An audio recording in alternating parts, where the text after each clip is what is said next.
right, guys, this is Music, the Universal Language Podcast. This is the 8th episode.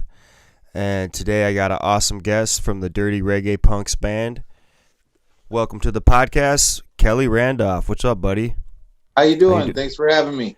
Yeah, man, thanks for being on. I know we only met the one time, but just seemed like an awesome guy. And, you know, I think our buddy Josh hyped you up a little bit too, Billy Dreamer.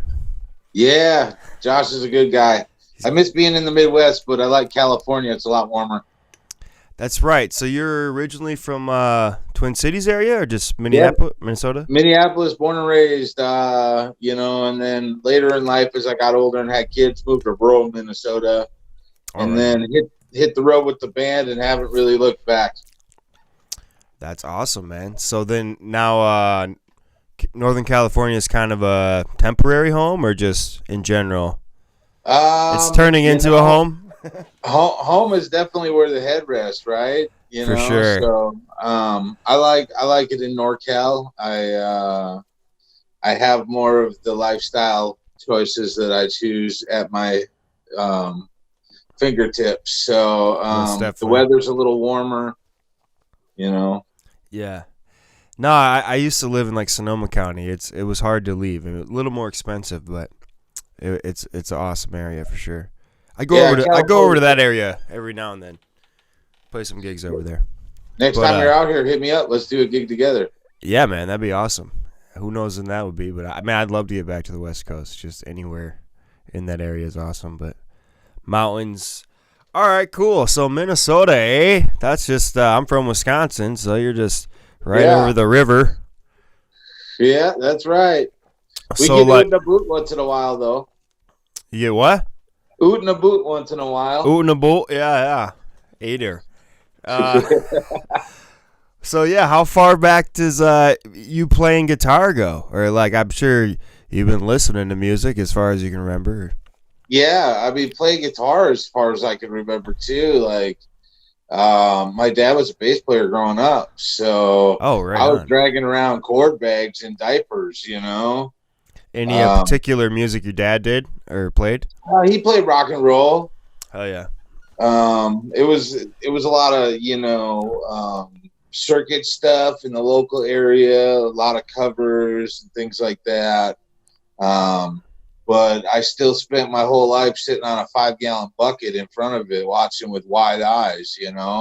That's awesome, man. Got my first guitar at a pretty young age. Played in garage bands growing up. Never really did anything with it. Put it down for a while and did the frozen. Just kind of walked away from it for a little while.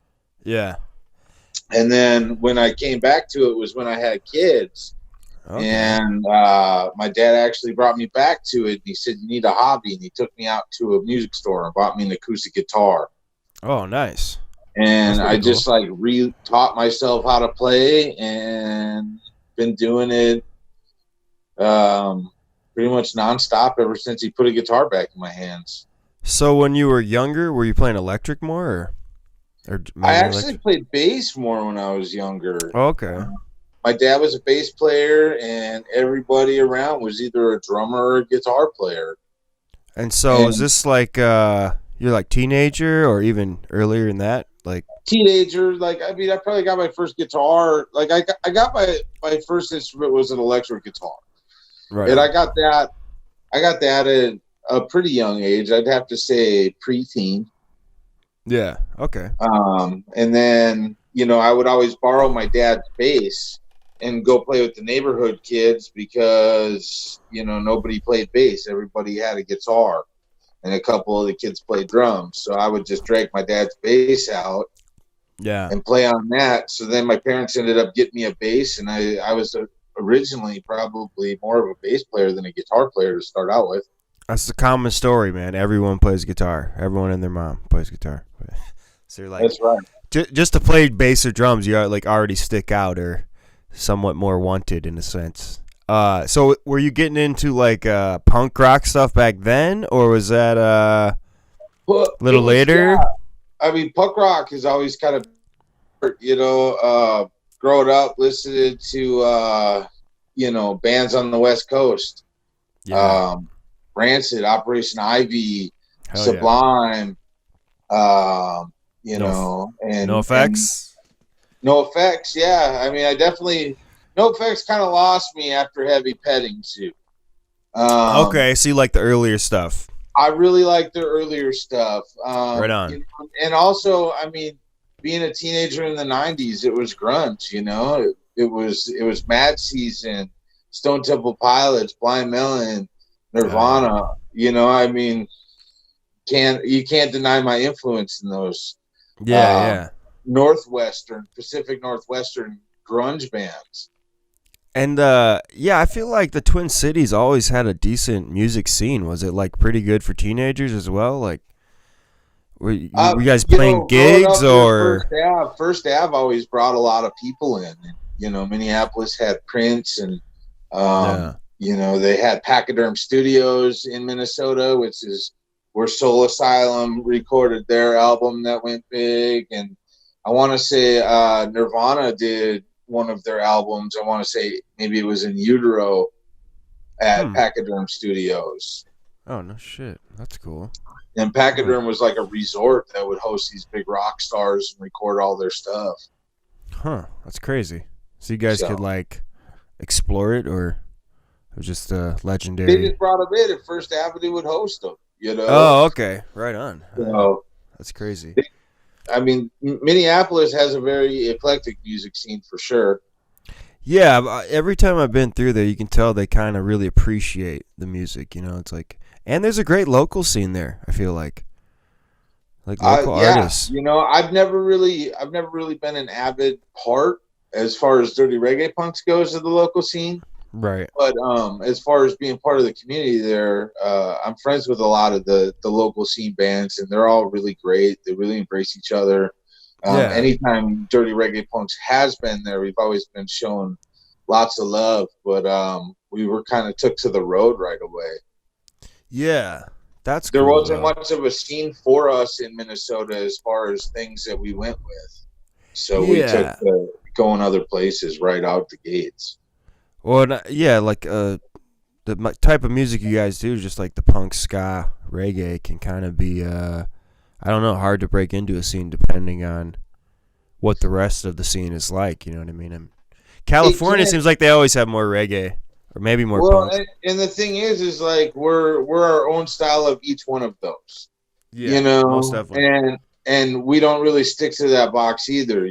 There's some tunes that we have that kind of come out like almost bluegrass mixed with ska, and then there's other stuff that we're all over the place, and we really don't like the box, and our band is kind of more about, I'd even say, telling a story rather than singing a song. Well, and you guys even kind of got the like a hip hop vibe when you're singing or rapping. Yeah, I mean, growing up in Minneapolis, there was a huge hip hop scene when I was growing up, and I was heavily influenced by it. Yeah, was that I mean, there's still those guys. I mean, Atmosphere. I was gonna say, yeah. I mean, there's one of the bigger names coming out of Minneapolis in hip hop that, he was just hitting the scene when I was a kid. Yeah, that makes sense. So it was like late '90s, early 2000s or something. Yeah, and I want to say we're even pretty close to the same age, and I remember even one of my friends was trying to use Atmosphere as his DJ name and had to legally stop using it as we were kids because Atmosphere had already kind of claimed it on the scene. Oh, that's crazy, man. That's definitely old school for sure. Yeah, he definitely has his own following, and maybe kind of started with a strong local following, like as you said. Yeah, and he's really got a unique sound in hip hop too. Oh yeah, it's definitely his own thing. What's the he does his own solo stuff. What's his name? The I can't think of it right now. I'm drawing a blank. Slug, yeah. He got his own solos albums or whatever, but. Yeah, so I mean, there's a lot of great things coming out of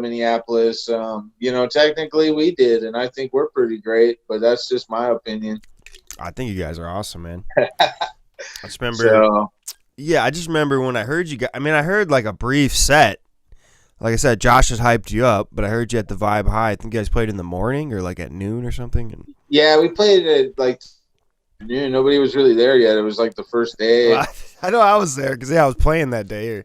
Yeah, And no, it was just dope. You could tell you guys are like mixing styles, like pretty like rapidly in a sense, or like song by song. yeah. And it's like super entertaining, man. We I love that around. shit. Like everything kind of follows a timeline actually, and like the way we've been writing it, it's actually kind of changing our art for the future. It's been pretty progressive in the Yeah, last year, and to bring us back, we hit the road really hard, starting in 2014. And we would go out for 2 weeks and then be home for a month. And then we try to go out for 2 weeks and be yeah, home for 2-3 months and go out for a month. And finally, we worked our way up to a fact where I was going so much, I was just gone from my wife and family too much, right. And, but we were going hard enough where, there was a few member changes in the band, and we got the opportunity to bring my wife in on ukulele, and she was able to hit the road with us. We were doing enough gigs and getting by enough where we were growing. And it was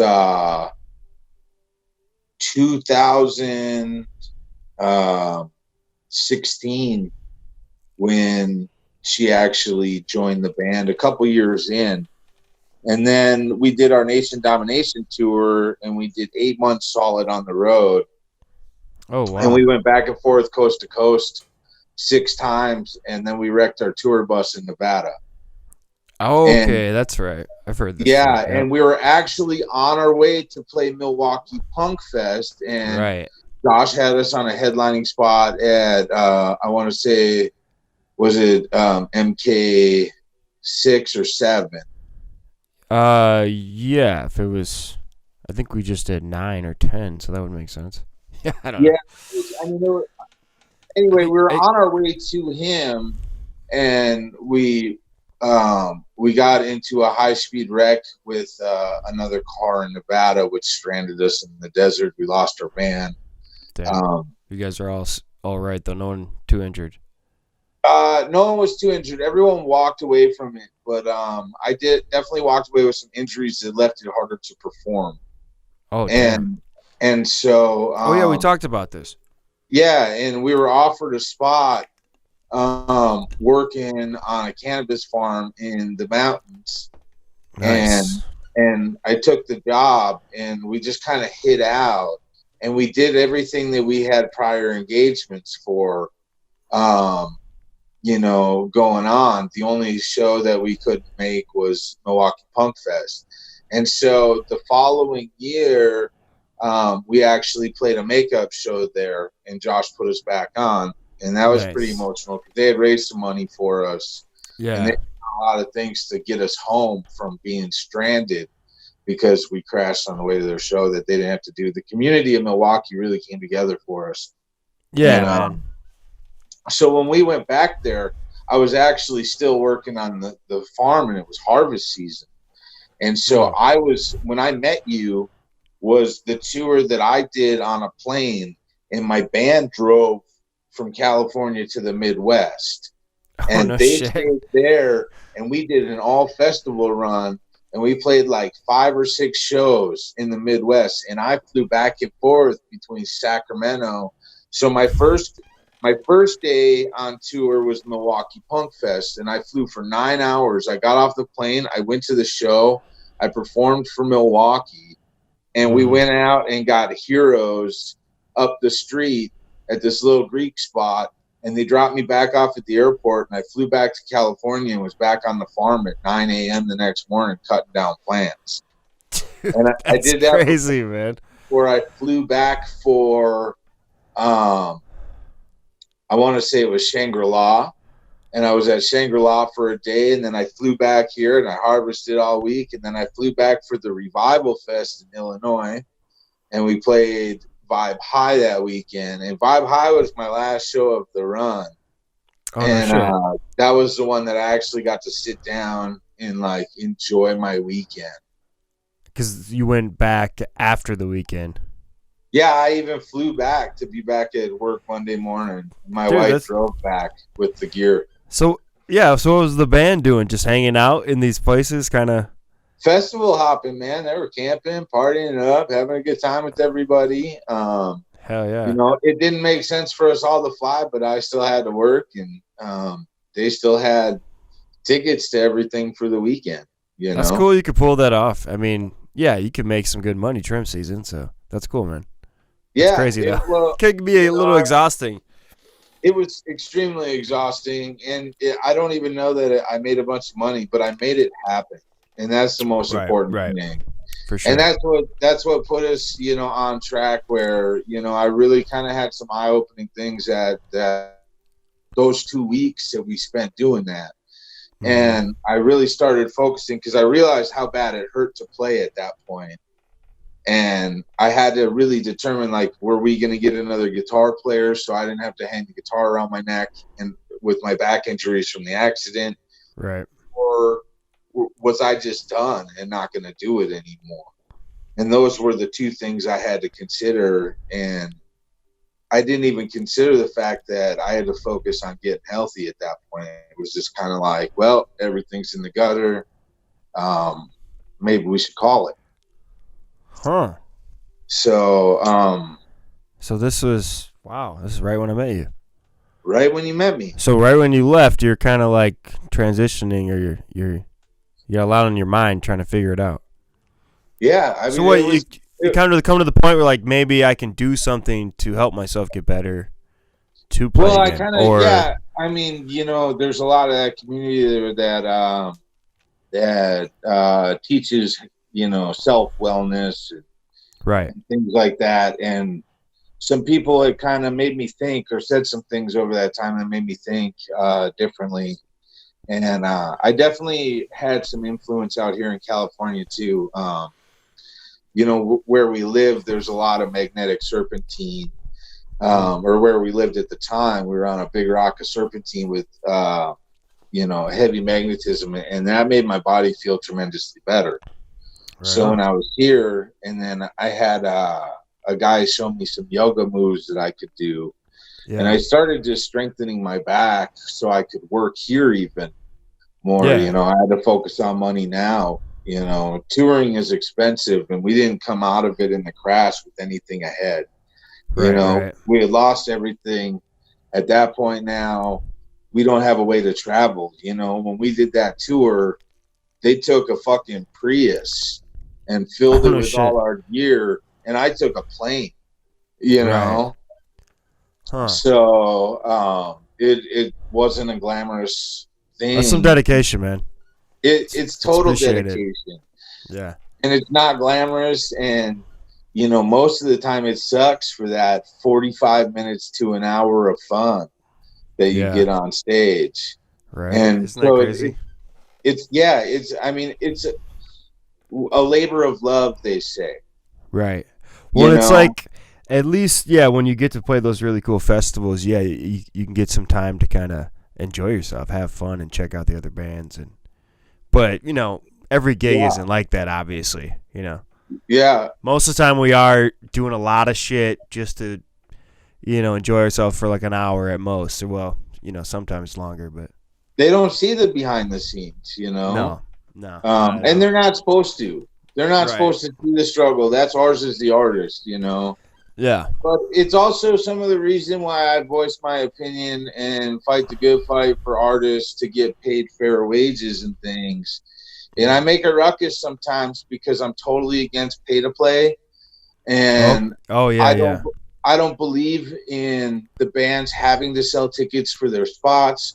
I think that corporate policies and those things, promoters being lazy, has tanked the music industry for the hardworking artists. Right. And they've taken the art and the talent and the time spent honing the skill out of it and made it just about what spot you can buy. Yeah, those things just seem like such a scam, man. Because there is no, promotion even on their end half the time. So It's social media promotion. Everybody's an Instagram promoter, but like, yeah, how exactly. are But you ever supposed to get out of your hometown without buying a spot if every yeah, market has pay to play, you well, know? and that just opens the door to like, maybe you don't even have much skill. You just got a lot of funding. So Yeah. you can pay your way ahead of everyone, and you haven't paid any dues in a sense. I actually, if I ever get Jay and Silent Bob rich, instead of going around and punching all the people who insulted me on the internet, I'm gonna spend all my money paying for the direct support slot, and then I'm just gonna like do the most ridiculous, stupid shit to ruin the show. Right. And then when they're like, "Why did you do that?" I'm gonna be like, "Because I was able to buy the spot. You never even found out if I could play an instrument. You just wanted me to sell tickets, and I sold my tickets." Right. Dude, that'd And be they're like, awesome. "Nobody's here." I'll be like, "Yeah, because I bought them all, and I didn't give them away because I don't care." Just to be a fuck you to them. Yeah, because seriously, if the artists don't come together and start standing for their worth as a collective, or Right. nobody at the union's looking at independent artists on a low level. No. Nobody's standing up for our rights. Nobody's making sure we're not screwed over by these people who are trying to get us cheap beer and pizza instead of gas money. Yeah, exactly. So, if we don't stand as a collective, now let's say, the big band that they want you to sell tickets for or pay to play for comes into town and nobody steps up, then what do they do? Well, that's the thing. They need to hold up their own weight on their end. You know what I mean? I mean, just the fact that they're putting a show together, there should be like certain things that are like automatic. I'm actually dealing with the venue right now that they just don't do the most obvious things. Like listings or whatever. Sometimes it's hard to. Sometimes it's even hard to buy tickets. Like there's like 9 things you got to click. Yeah. Or something. And like you get a $15 ticket and your checkout is $45 in fees because they use this freaking Eventbrite page or Ticketmaster. And let's face it, man, my band isn't selling tickets on Eventbrite, but if they put us on a show, we're dropping jaws and people will come back and see us. Right. Yeah, for sure. We're an experience, but we're not a studio band. We're not out there, getting millions of listens on Spotify because we got a live show. We got like a zombie raccoon and like a theatrical presence that you can't buy online. Right. You guys definitely have a great live performance, in general. So, and that's something you can't replicate. I mean, even with a video, it's not the same. Right. And people aren't going out for live entertainment anymore because it's too much work to get a ticket. They have too many stipulations on it. And, I don't understand how a venue or a promoter, literally in the word promoter, most of that word is the word promote. Right. So it's all of it is their job strictly in the name. Right. And yet they want the bands to focus on ticket sales so they can open up for this big band and have exposure. But really, all the people there, if the band sell all the tickets, are the people who already know about them. Yeah, exactly. There's no new people. Do you see the headliner standing out front with the drummer and the singer or guitar player slanging last-minute tickets for their headlining spot? Hell no. Right. The company made sure that they had it. All their funding backed it. I mean, most of these big rock stars that these bands pay for are assholes, And so they're not doing shit. They're not even engaging their fans. They're not telling their fans where they're going to be at because somebody else is doing it. They don't even know where they're going to be at half the time. Yeah, there's no control on their end. They almost want it that way. But, well, and that's the thing, too. It's like you bring in your audience as an opener. That should be a bonus. You know, they should already have people that they're going to bring. And then your crew should be like, hey, here's like some more people on top of it. Not That's it. just relying on you. I mean, what the fuck? I can tell you what, any promoter watching this right now is grinding their teeth right now. And they're saying, well, you have to tell your crowd. Of course we do. We're artists. We do put it out there. Right. Like anybody who takes their job seriously as an artist or takes their craft seriously or anything of the sort is going to promote themselves to their audience. Yeah, most definitely. Period. And if they're not, they shouldn't be there anyway, even if they can buy the spot. Yeah, that's a great point. And it's or if they're not, they need to figure out how to or understand that it's, you know, basically it's necessary. Right. But, so, if you come out here, right. You don't have a huge draw out here, but you have a big draw out there. Yeah, well, Sonoma County. Sonoma County. Okay, so you have one spot that's pretty really much good, but you have to branch out. While you're for sure. here, you can't just come and play Sonoma County, so you come to El Dorado County. Yep. And as a favor and an etiquette in the level of industry of DIY and independent entrepreneur goes, bands like us throw ourselves out there to provide support and bring in a draw. Right. A lot of the times when a touring band comes through, I don't even really care about getting gas money because they need it more than I do. Just like a lot of local bands did that for me while I was on the road. There's an etiquette in the DIY scene that doesn't follow with corporate music. Yeah. I mean, ska music, I don't even know why they stay bands. 9 freaking members, and you got to sell $1,500 worth of tickets for $100. What's that? $11 a member? Yeah, that's crazy. I mean, how does that even compute? Plus, you spend it at the bar on 2.5 beers.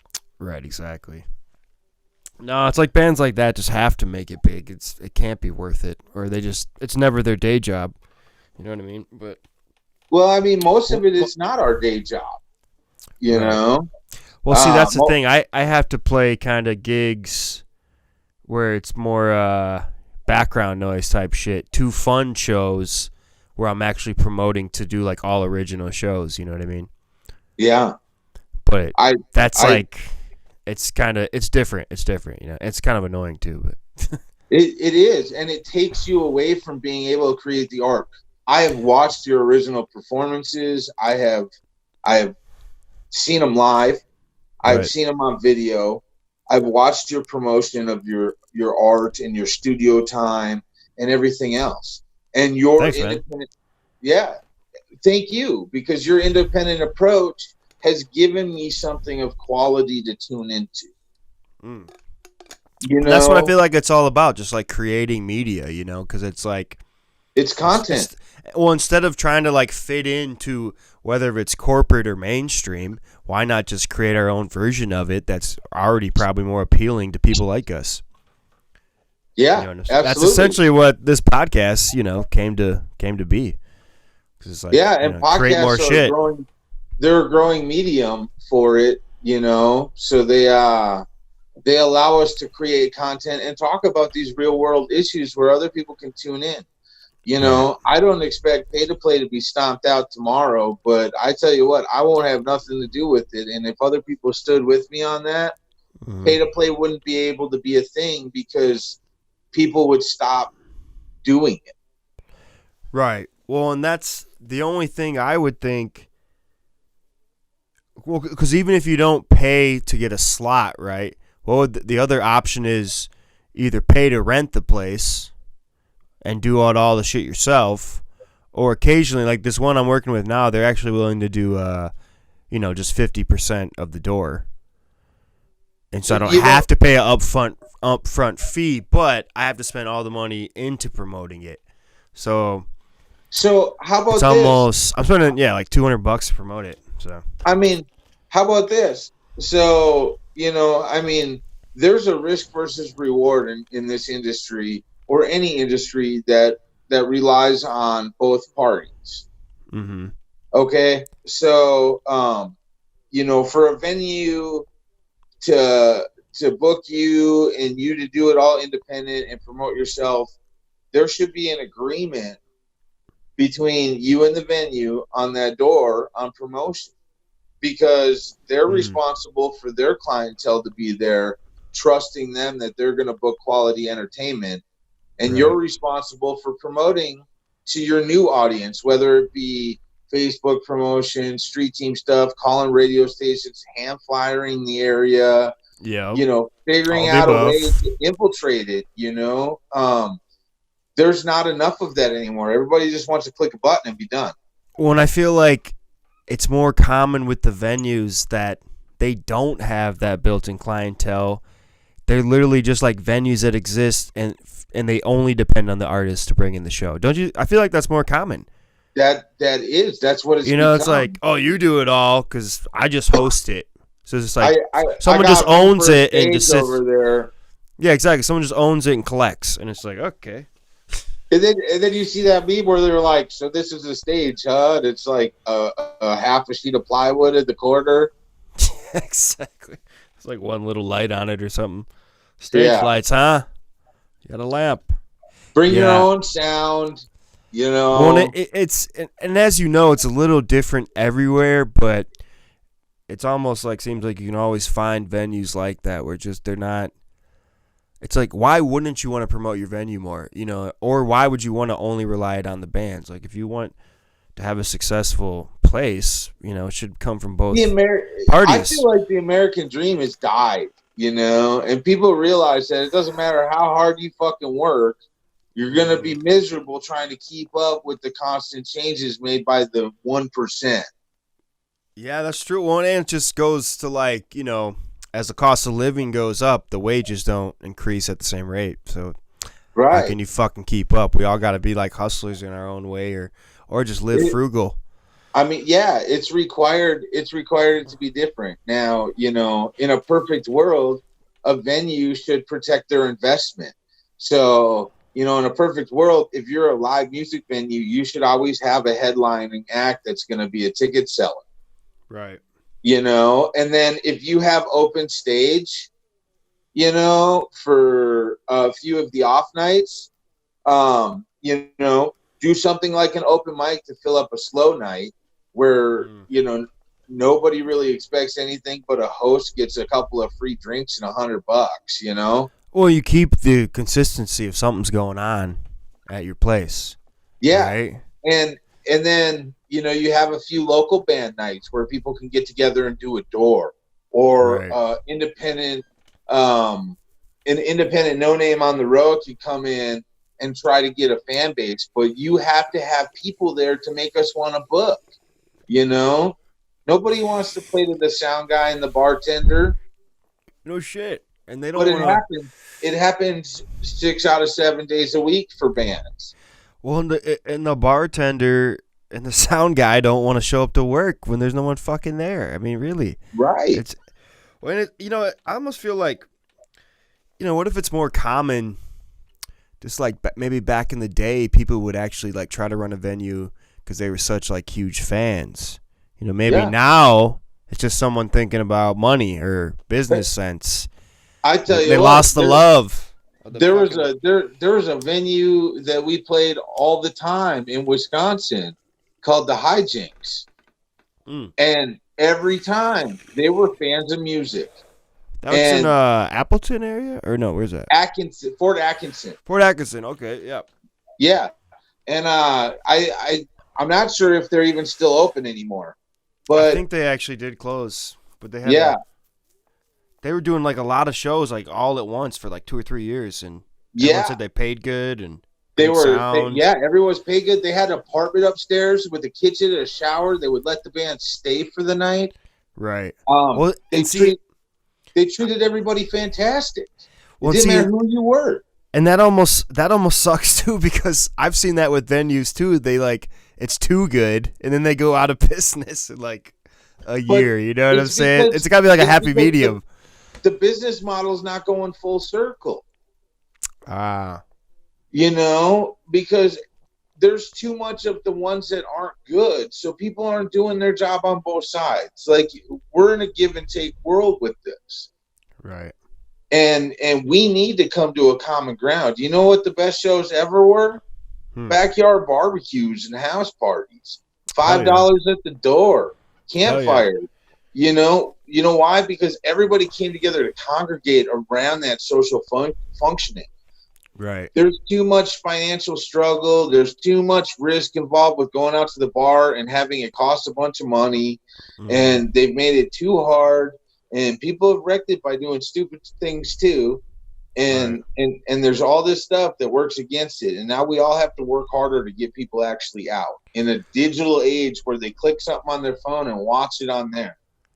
Well, and that's the thing too. People have like encouraged to like, you know, even go live more and do shows from home. And I'm like, I don't know if I really want to promote that in a sense. I like the sense of actually being in the same place, obviously, with people. I mean, I guess that's what we're doing right now, but well, it's a little different watching a whole show, you know. We're not performing our art. We're talking about real world issues in an age where everyone's going to click in and look at it right here. Yeah, exactly. You know, and there's tons of these things going on. And so we have to outreach with this to get views and get people tuning in. Right, just to have something extra and, yeah, just be more appealing in another way. More content, like you said. Yeah, coming from our perspective, it's something we already do. Right. And that's why I said I even like the sense of trying to like comment, post, or type something out. You know, even with something like this, you could like express, you know, you're trying to like type something like a meaning of a song, you know. It's like even that doesn't seem as authentic compared to if you just spoke it yourself, you know. I mean, I guess it's on video, but I don't know. That's it. There's feeling to live music too. There's human error. There's most definitely emotion. There's so much stuff. There's stupidity that, like, my whole band, our purpose is to check out for that time and enjoy something else. Step outside the box and like not have to think about all the normal troubles and think about something else stupid and have a good time. Yeah, most definitely. You know, so those moments on stage, you know, that you can't really describe. There's those moments between your band members. Or even the crowd. The crowd, the energy. I'm notorious for getting the crowd on stage with us. I mean, there's nothing funnier than watching 25 people bunny hop around your drummer in the middle of a song. That's awesome, man. You know, but it's all about having a good time. Everybody, they don't necessarily remember every word. They remember if they had a good time and they resonated with it. Right. And there's too many times on the road or even at local shows where I go out and everybody's doing this. And it's like, could you even look like you're having fun a little bit? You know? Right, exactly.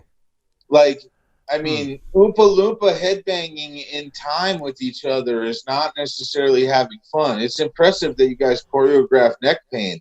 But, you know, when it comes down to brass tacks, could you just have fun? Yeah, that's a good point, man. I mean, what is the point if you're not, you know? Smiles are contagious. Yeah, most definitely. You got to get them going. It starts with the spotlight, and if you're the performer, that's your time. Right, for sure. Stage presence goes a long way, too, you know what I mean? Yeah. It's all how you rock the crowd, you know, and what you got to bring to the table. That's it. And, you know, your engagement with them. And that's what makes live music the experience that people would go out for if they felt like they were going to be engaged. You know, and that's really, like, I mean, I could talk everything against the pay-to-play and the promoters end all day because I'm an artist. But I also hold artists accountable, and you have to bring a show worth being paid for. Most definitely. You know, like, we put a lot of time into being an entertaining show, and we spend a lot of time playing for people who don't know who the fuck we are. Right. So we put together the show experience that we feel represents us best. And I've seen good acts from singer-songwriters to full theatrical bands, you know, and it's all about stage presence. It's all about interaction. One of the things I love about watching is how a band will speak to each other without words. Oh, yeah. Oh, frozen. Impressive to see the different sides, but they have to look like they're enjoying themselves. But that's what, that's what the universal language is all about, man. Speaking without, communicating without speaking through music, you know. Because you don't have to, you can understand people without ever speaking in that sense, you know. It's the energy you're sharing. It's true. You don't even have to be good. I mean, I'm a perfect example of how bad you could suck and still do it. I don't think you suck, man. I think you got some original shit. And like I said, I'm always really it's appealing to me to see the diversity. And of course, I just love original music in general when you're putting yourself out there like that. Yeah. But and the just the way you bounce around, you know, it's, I guess, you know, kind of like, I guess a Sublime-ish thing kind of comes to mind just because how much different shit he had. But yeah, you guys had a great show for sure. And I like your originals. That. I mean, you guys have not a whole lot of albums out, right? But a few things online. We have one full length, one 4-song EP, and we have a collective of about 6 more songs that we're in the process of recording and releasing under kind of a new design frame. Since we took time off for me to heal and get back into it, we've taken some time to write new material, and we've really been focused on creating an experience rather than just an album. Okay.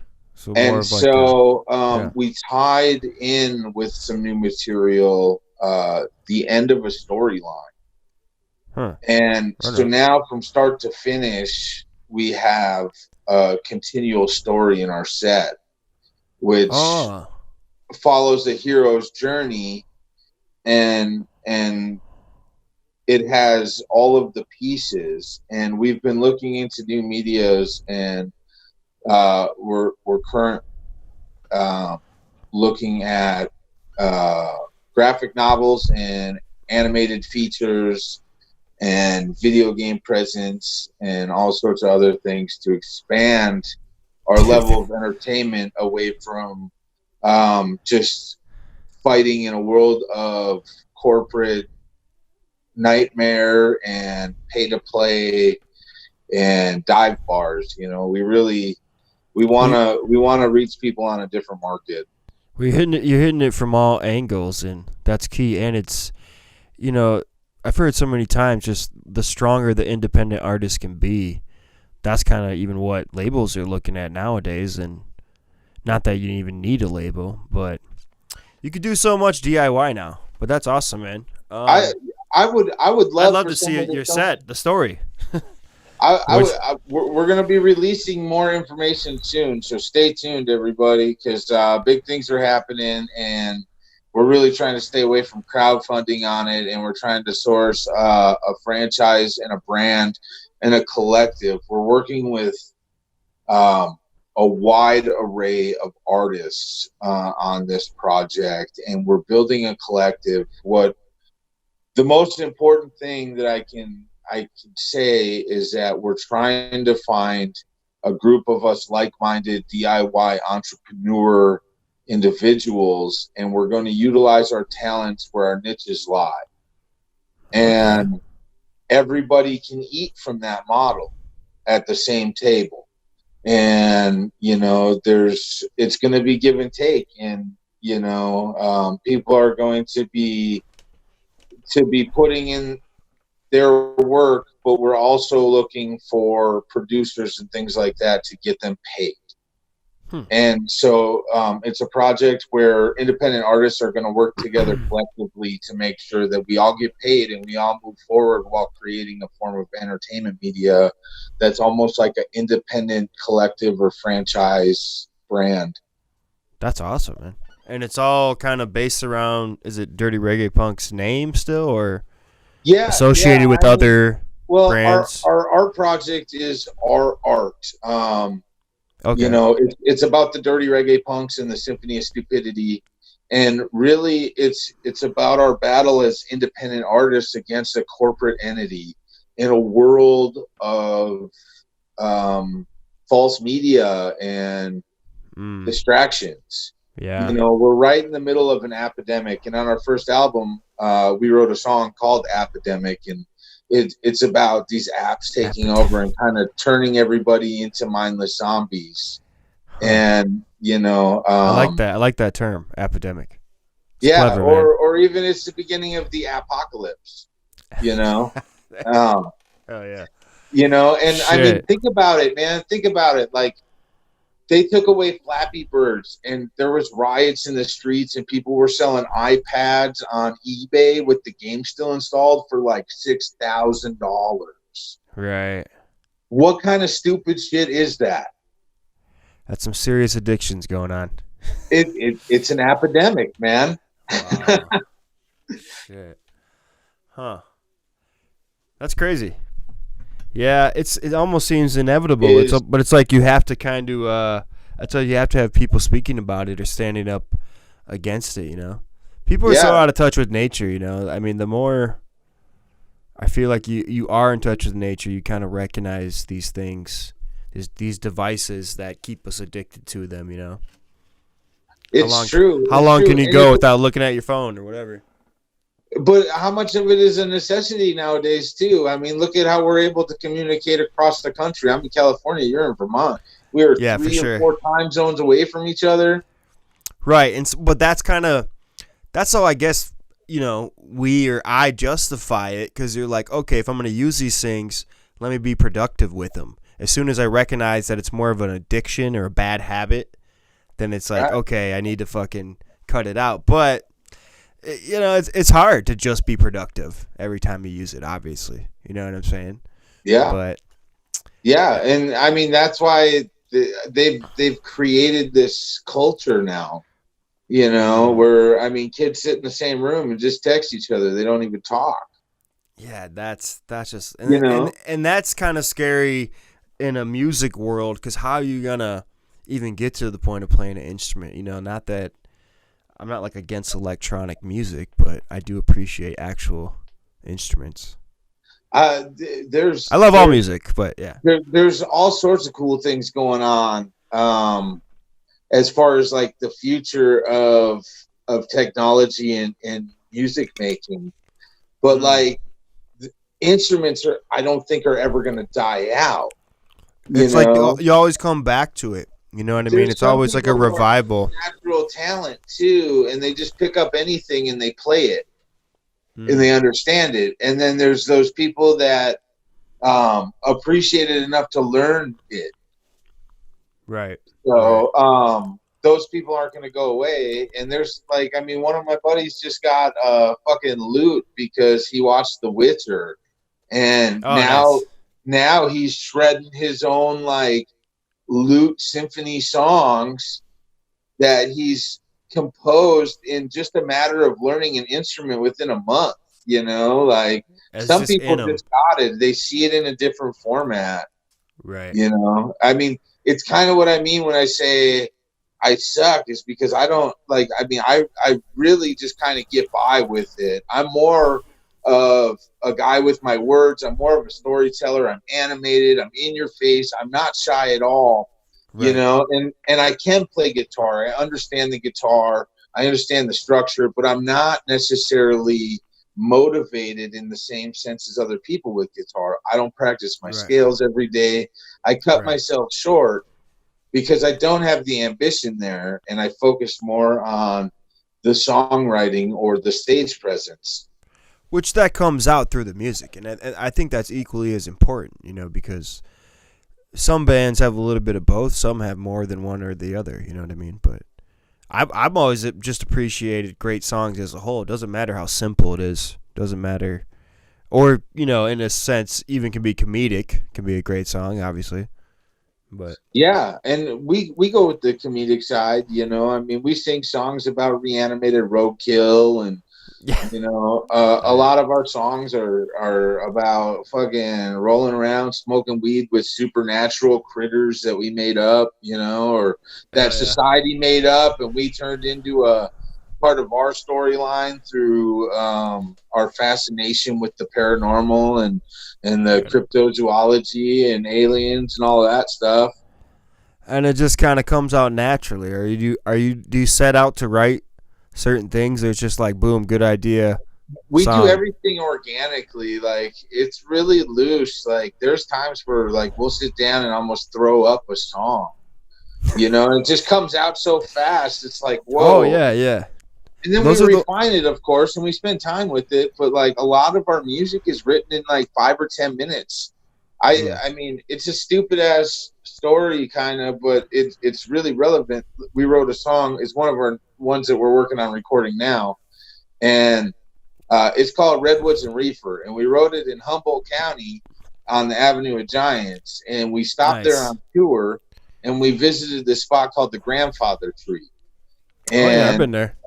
it's 1,800 feet or 1,800 years old. It's 300 feet tall, 24 feet in diameter, and it's this huge redwood tree, right? Mm-hmm. And we're checking it out, just sightseeing as, you know, tourists. Kind of, we had just finished our run, and we're just fucking around having a little vacation while we were out here on the West Coast, right? Yeah.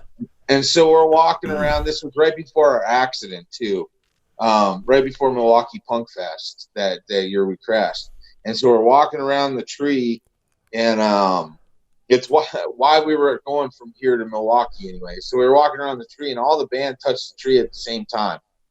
And instantly I just heard this bass line transfer into my head, and I couldn't stop thinking about it. And like, we're like sitting there taking pictures, and I'm looking at this tree, and all I could think about was like smoking a joint and just like enjoying the moment, you know. But I mean, we're like on the side of the highway and shit at this like old person's resort. And I'm still from a culture that like is used to hiding too, you know, a little bit. Yeah. So I'm not so in your face with it all the time, but I'm always thinking about it. So I'm like, I'm thinking about getting high, and I'm thinking about how tall this fucking tree is.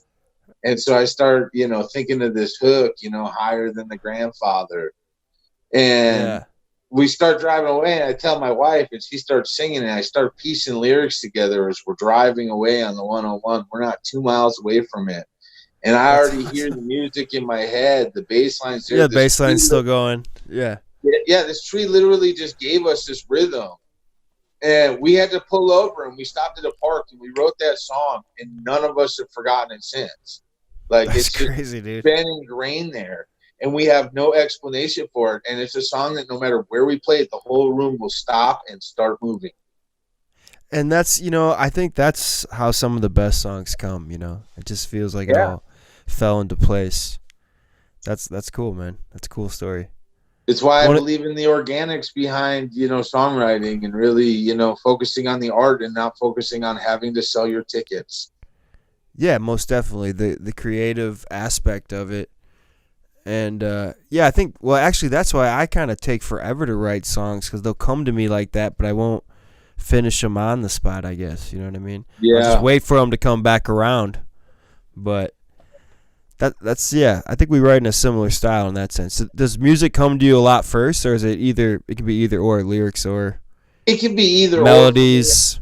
I'm always lyrical based, you know, like when I was a kid listening to music, like I was one of those ones who could listen to a song twice and remember all the words. Right. And so lyrics, especially like hip hop, I spent a lot of time with the Bloodhound Gang in my headphones, you know. So nice. it was a lot of words all the time. And I grew up in a culture of hip hop in Minneapolis too, that everything was poetic in the 90s, you know. Hip hop was a lot different than it is now. Yeah. Even just like the term hip hop kind of had a different meaning in its own did. Right. But and that's the thing too. I think that's a good thing about, if you can memorize whole rap songs of 16-bar verses, or, you know, that's good memory skills at least, you know what I mean? Because I people, I don't know. People act like it's. I mean, I've always find it pretty easy to memorize songs as well, but I guess other people think it's pretty challenging. But I'm like, I don't know. I guess it's kind of just Some, what you're into. some people got it. It's the way some brains work, you know. I guess we're on that other side of the left's creative side or something. Who knows? Maybe. I mean, some people can learn songs really good and they can be awesome cover artists, but they can't write a song to save their life. And I don't know what gets in their way. Right. Because I mean, there was a long period of time where I only did cover music and I didn't write anything. But then I broke that wall down. And the second I broke that wall down, it was like a lifetime of stuff just flew out of me. Well, if you already were playing other people's music that long, you already had that like inspiration in you. Your influences come out. But hang on one second. Hey, what's up, man? Weirdo. It's all good. But okay, so yeah, so like when you were younger, were you like doing covers more, and then eventually? Yeah, I mean we were a garage band, man. We covered Nirvana, and White Zombie, and Tool, and Rage Against the Machine, and shit. You know? Fuck yeah, dude. So then, by the time later you got acoustic guitar, this when you started writing originals more, or actually, I came up with the idea for the. I started realizing when I was older that like I could listen to these old songs that I knew before when I was younger, and without like, you know, it was before I was like versed on how expansive the internet was, or it was maybe even before the internet was so expansive. I could like hear these songs and start picking them out, and I could remember little pieces of them, and I could put them back together. It was really like riding a bike, you know, where I gained it all back very fast.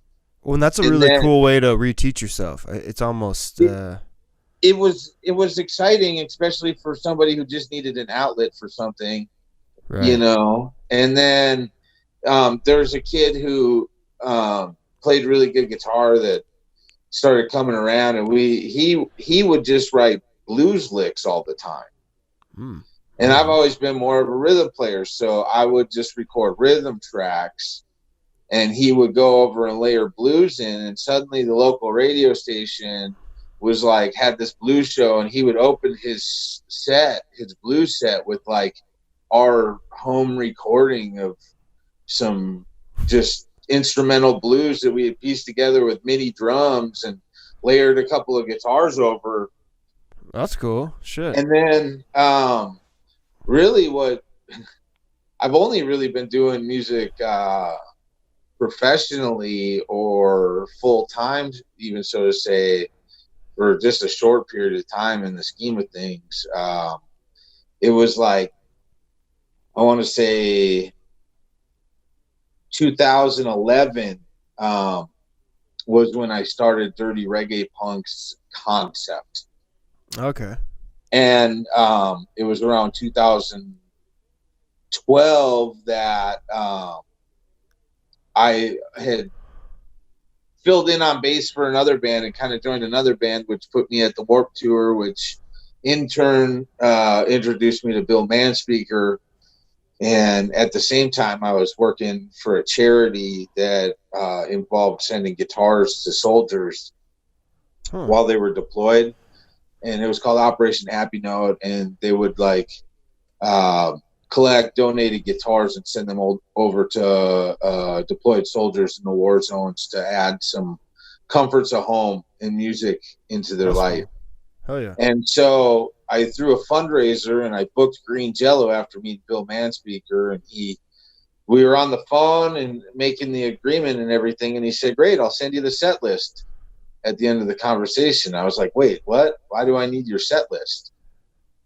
And he goes, "'Cause you're in the band." You're playing bass for Green Jello? Yeah. And so in 2012, I joined Green Jello, and that's kind of when I started like learning the ropes of the music industry firsthand. I mean, I was working in it already with Operation Happy Note, I was meeting a lot of artists and all these things, they put me in a room with a bunch of people from, Aaron Lewis, Charlie Daniels, Dropkick Murphys, Hell Slightly yeah, dude. Stupid, Revolution. There was a lot of artists that I've met So, over the years doing the guitars for Soldiers thing. how long did you And, play with Green Jello? I Just the one? technically am still a member. No shit. That's Yeah. cool, man. So like I kind of come and go, kind of nomadic. I have a show that I'll be playing with them in Sacramento, May 29th. But Bill kind of started the franchise band idea, and he's got great players all over the country. Oh, He's got a cool. band over in your area that does that whole area with them. He's got a band here that I kind of can jump in with anytime. And Oh, so it's a he's great got a idea. collective of musicians that all play in his band, and he's turned his fans into band members. That's cool, man. And Yeah. so, like, was the original band kind of loose like that too? No, I don't think so. I Or think I think he always had a an open door policy. Bill was always just about having fun, and he was never scared to be the worst. And and they got a you know, good following in their own right, like almost anywhere. right. And as a mentor, he kind of showed me the ropes on it was really apparent and it was really clear when he told me his inspiration for starting, and what he said was, everybody wants to be the best. Nobody wants to be the worst. The title's there for the taking, and it's equally as successful. Mm. And so he set out to be the Wow. worst band in the world, and now he has, been Grammy nominated. Yeah. He's platinum selling. He's still touring nonstop. He's living a dream life. He's in some major projects, and it was all created off being the shittiest band in the world. And now he's in the Guinness World Book of Records for the largest rock band in the world. No shit. And, Because of and how many members? Because yeah, I like, think he's at like 855 right now, or somewhere around there. I'm number 343 in the list. holy shit, dude, that's crazy. So yeah, That's quite a concept, man. That's also a great idea. Huh. yeah, it was, and he never has to deal with band drama. He leaves it at the airport when he flies home. That's wow. Huh. Fuck yeah, dude. All right, so Yeah, he's introducing you to stuff, and then yeah, he kind of mentored me for a while, and then another band from like the late '90s, early 2000s picked me up on the road, and it was Primer 55. A new nice. metal band that played a lot of Ozfest and things like that. And they had a couple big hits. And I did a short little run with those guys. And it, Oh, frozen. I mean, there's a go where the money is, but like going to the UP of Michigan in January doesn't seem like a good idea to me.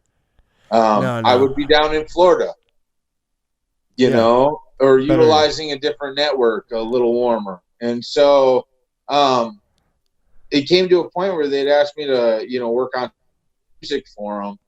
And I went home and I was thinking about it, and they're a completely different style. Their tuning was drop B, and Dirty Reggae Punx plays in like probably a half step off of standard, but everybody's in a different direction. You Hmm. know, Right on. we're It's a good way we're to really describe it. loose, but we play in a standard tuning. And So this one you decided to start writing for yourself, is what you're saying? I tried to write a song for him, and I wrote 3 for Dirty Reggae Punk's new album. Hell yeah. And so at the time, the drummer that we had, who later became our studio engineer and our bass player, and we ended up getting new drummers and things like that. He told me, he's like, I don't want to be a cover band. My stipulation to be in this band is we can't be a cover band. Right And on. he had seen me touring with Primer 55, and I think they were all concerned because we were just starting. We were a brand new band, just kind of playing covers to get out in our local town. But these guys wanted to put out an album. And I Yeah. said, look, I'd be happy to put out an album, but I'm not going to just sit and play that here for people that don't appreciate it or whatever, and they're like, yeah, we want to tour too. And I said, all right, cool. Let's put together this album, and I'll use all my connections that I met from these other 2 bands, and we'll just hit the road. We'll just try it. No manager, no money, no plan. We don't even have a van. We all have a couple of sparse vehicles and some shitty gear. Let's do it. Shit. And this is 2014? 13? 2013 into 2014. Right on. Kind of right at the cusp there. And right at the beginning of 2013 or 2014, we started really writing Throb in the Woods, and we wrote the whole song or the whole album, all 10 songs, and recorded them by the end of March of the year. And it really just flew out. I'm not going to say it was ever our best work, but it was work. Yeah. Okay. And we learned a lot about it, and we actually sold out of copies, and some of those songs became some of our best songs, and some of them became no more. I mean, they're forever on print, but we don't play them live very much, Yeah. Most of the band now doesn't even know them, Gotcha. So how many different band members have you had? Has your wife been with you the whole time, or she just No, she joined later, right around like 2015, I want to say. 2016, right on the cusp there. Right before we did our Nation Domination tour, where we really hit it hard. I've had a few.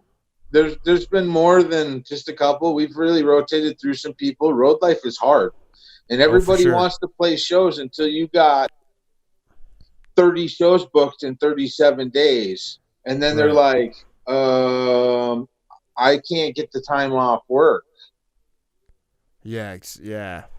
So I mean, I've literally picked up musicians along the way and like met them at a party or a show and been like, hey, you want to go run the next 4 shows?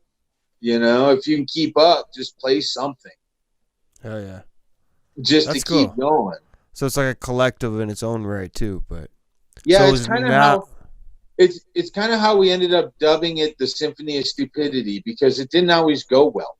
Right. There were some real train wrecks along the way, but we had a good time doing it, and it really opened the door up for us to be more improv, and it taught me not to keep anything in a box and have it be too repetitive. I really learned how to read a room and how to read an improv band, and somebody like you who's skilled on the guitar would step in, or skilled on multiple instruments. Let's not even say guitar, because I've seen your collection.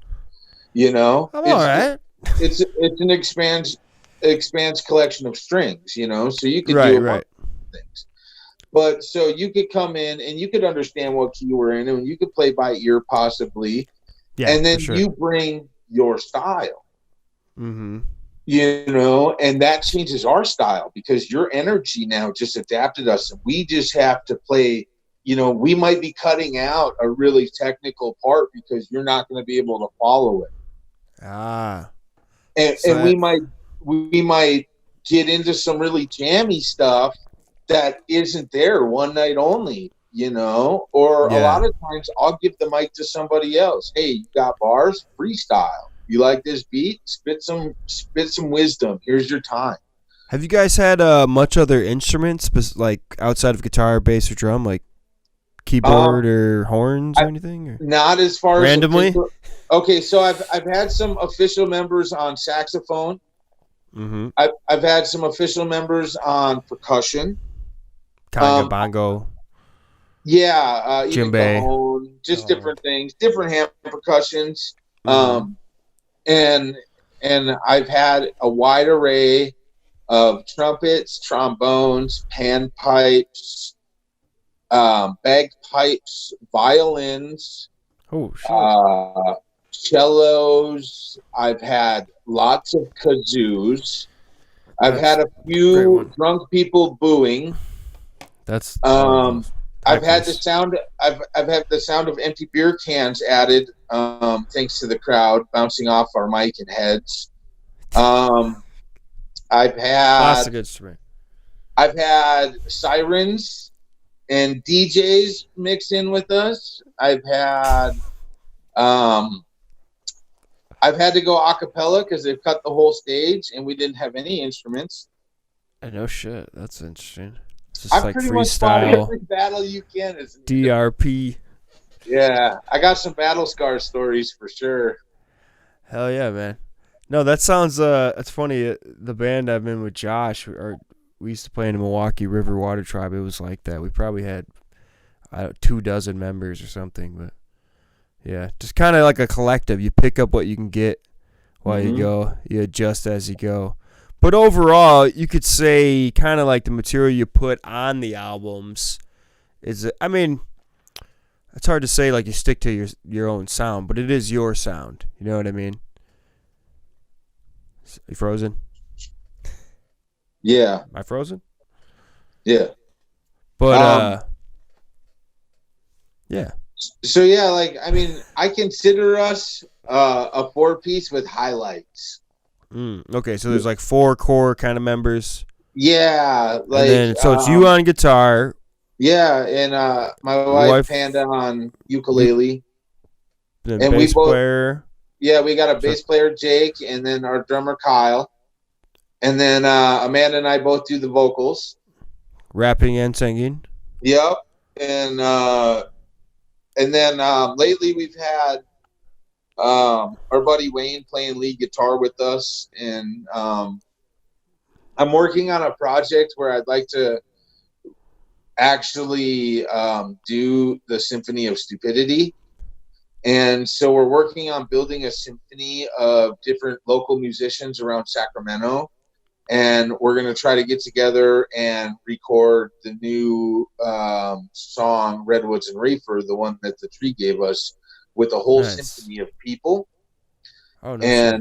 And release it as a video with us playing with as large of a symphony as we can get people to work with us, you know, from horns and woodwinds to strings, violins, cellos. I'd like some flutes and all of it, you know. That's awesome, man. If somebody can play an instrument and add to our Symphony of Stupidity, then I am down to make it happen. So this is even, a wider collective. That's cool, man. You can kind of have 2 different levels of it, I guess. You got the core kind of reggae, and then it can expand. Yeah. Whatever the hell you want. I mean, yeah. I mean, I freedom, definitely man. have things to learn. I've never composed a symphony song before. I'm not versed in sheet music. I'm going to need some help. So I have to rely on people with skills in that industry.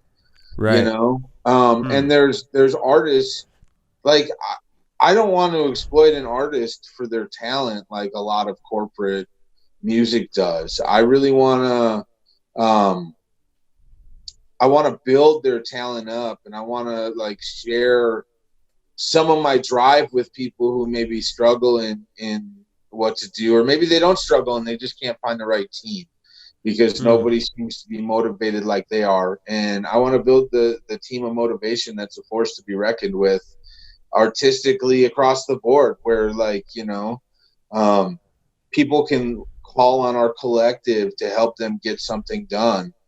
And they can use our business plan to be successful, and we can all come out of this together. I don't think it's a competition. I think there's room for everybody. And, you know, they've made it about something it's not. Well, sometimes it almost seems like when it feels like competition, in some sense, it's people who aren't always taking it as seriously. You know what I mean? It's like... Yeah.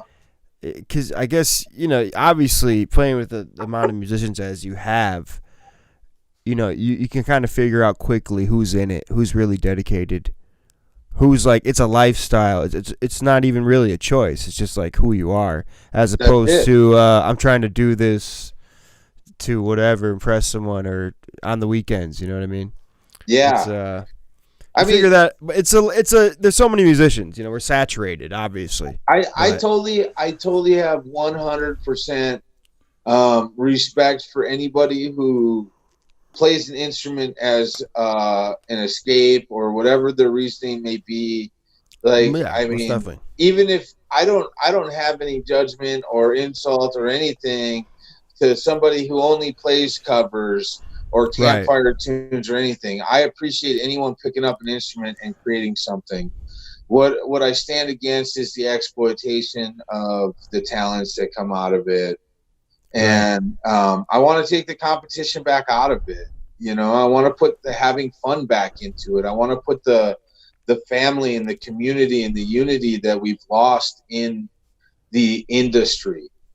Right. When that it's unfortunate. It almost seems like more natural for people to have a competitive attitude towards it. You know what I mean? As opposed to a cooperative attitude, you know, or community. You know, so Yeah. That's awesome, man.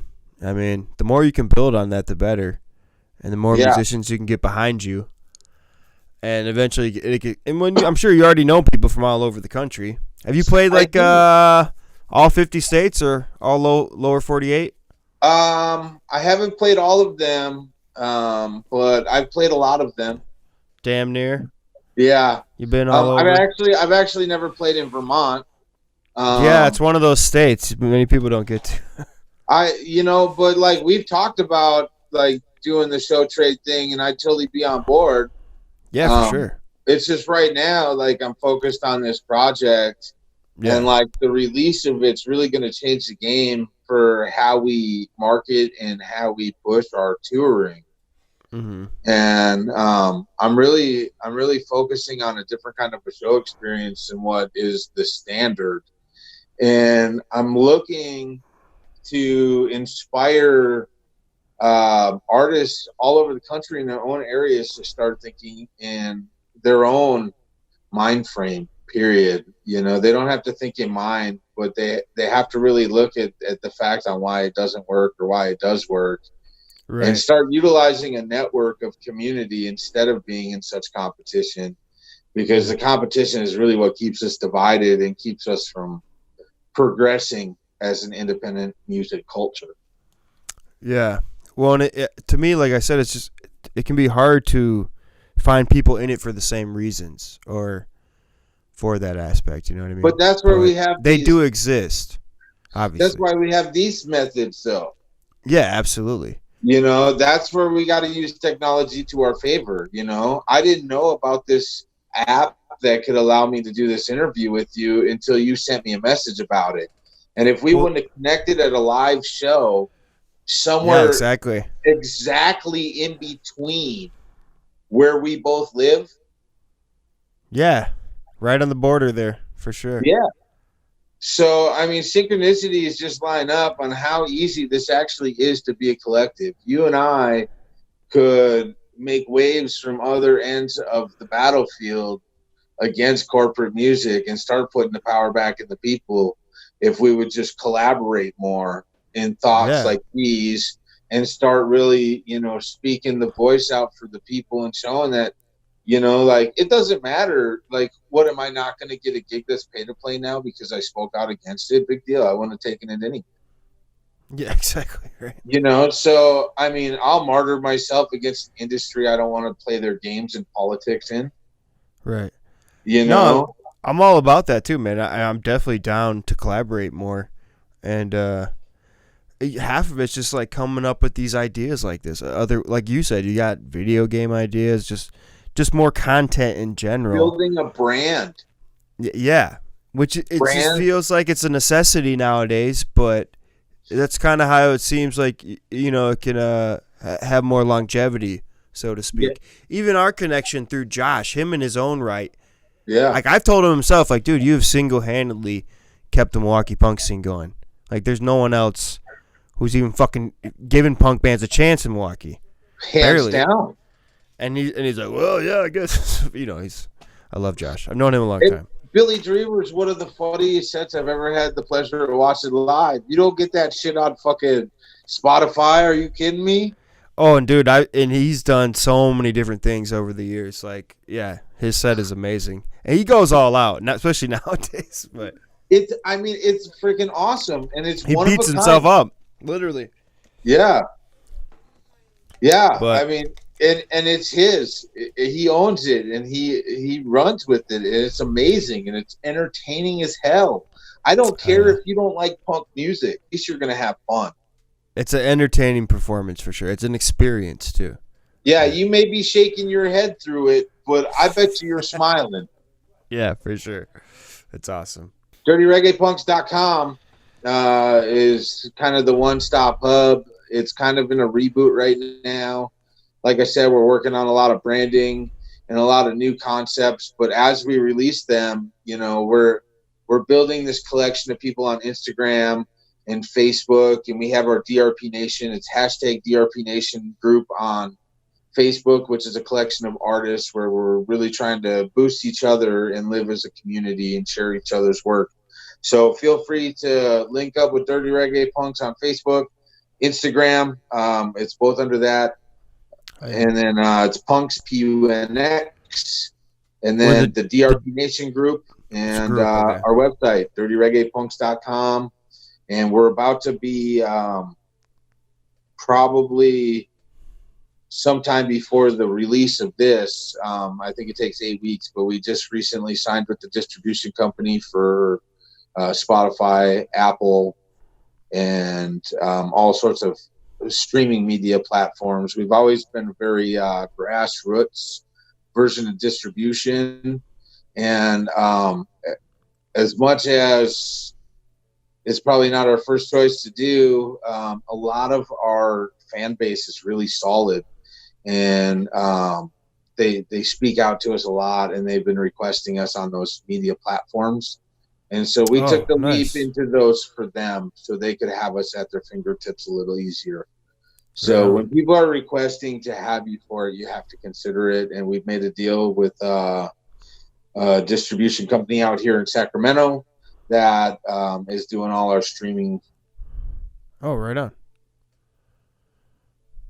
Oh, froze up. Yeah. Sorry, froze again. That's right on. Cool, man. So there's a lot of new stuff on the way. Yeah.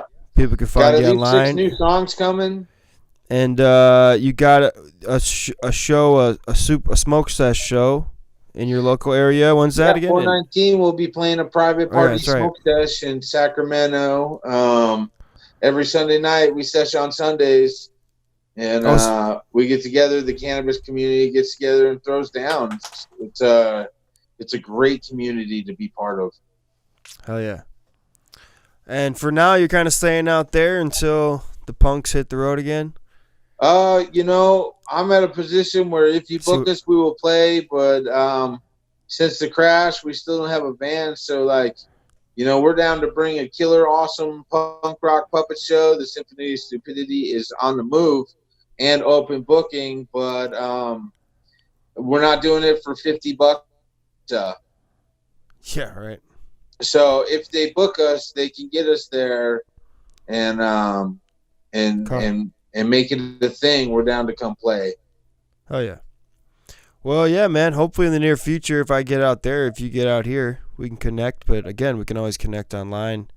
And I'm definitely gonna join that group. I didn't realize. Maybe I'm already a part of it. Who knows? Maybe. Hard and to keep if up not, some days. Join up, man. I'm just kind of rebooting everything now. It's going to be content.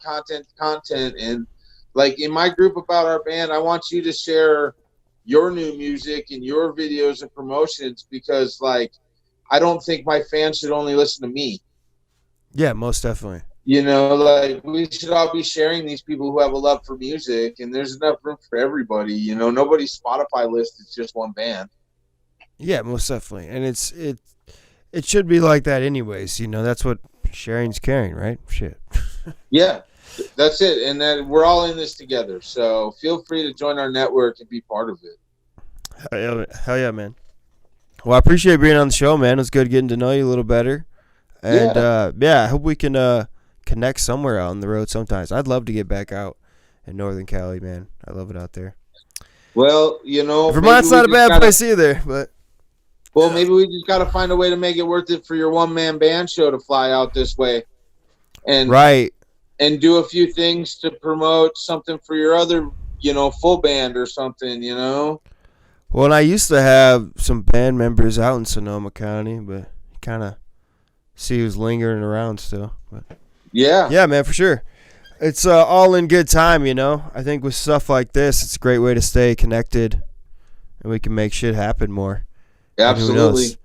Like I said, anything from this, if you need it for your own promo, even if it's just you, like I can edit it all up, and yeah, if it's cool, like throw some of your songs in here, obviously.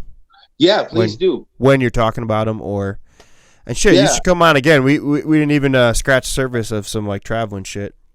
So we didn't. I mean, we could have talked all fucking day, bro. I know it just keeps going, but it's all good. That's what it's all about, It's free form media, man. I mean, that's kind of how I got into podcasts, just like randomly stumbling upon shit.